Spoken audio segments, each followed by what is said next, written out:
Hello, hi, good morning. ఈరోజు ముఖ్యంగా మనం ఈ న్యాయ పోరాటం చేస్తున్న అభ్యర్థులందరికీ శుభాభినందనలు తెలియజేస్తూ ఈ వీడియో తయారు చేస్తున్నాను. గ్రూప్ 2 మెయిన్స్ కోసం రోస్టర్ పాయింట్స్లో తప్పులు ఉన్నాయని చెప్పి కొంతమంది అభ్యర్థులు గతంలో హైకోర్టును ఆశ్రయించడం జరిగింది. సుదీర్ఘకాలంగా పోరాటం చేస్తున్నారు.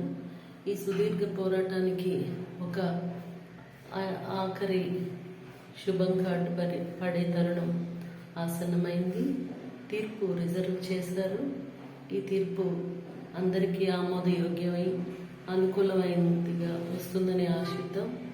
మొదటి విధానంలో ఎగ్జామ్ పోస్ట్పోన్ చేసి 1-2 నెలలు టైం తీసుకొని మళ్ళీ రోస్టర్ పాయింట్స్ కరెక్ట్గా పెట్టి సరి అయిన రోస్టర్ పాయింట్స్తో రిజర్వేషన్ అభ్యర్థులందరికీ సాంఘిక న్యాయం ప్రకారం, రాజ్యాంగ ప్రకారం రిజర్వేషన్ని అనువర్తిస్తూ అందరికీ న్యాయం జరిగేలాగా కట్ ఆఫ్ మార్క్ని నిర్ణయించి ఎక్కువ మంది అభ్యర్థులు మెయిన్స్ రాసే విధానం ఫాలో అవుతారని మనం కోరుకుందాం.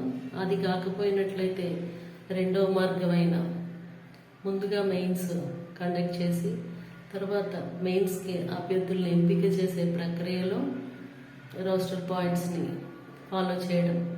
కానీ దీనివల్ల ప్రిలిమ్స్లో తక్కువ మార్కులు వచ్చిన అభ్యర్థులు, అంటే రోస్టర్ పాయింట్స్ ప్రకారం రిజర్వేషన్ అభ్యర్థులకి తక్కువ వచ్చిన వాళ్ళు మెయిన్స్ రాసే అవకాశం లేకుండా పోతుంది.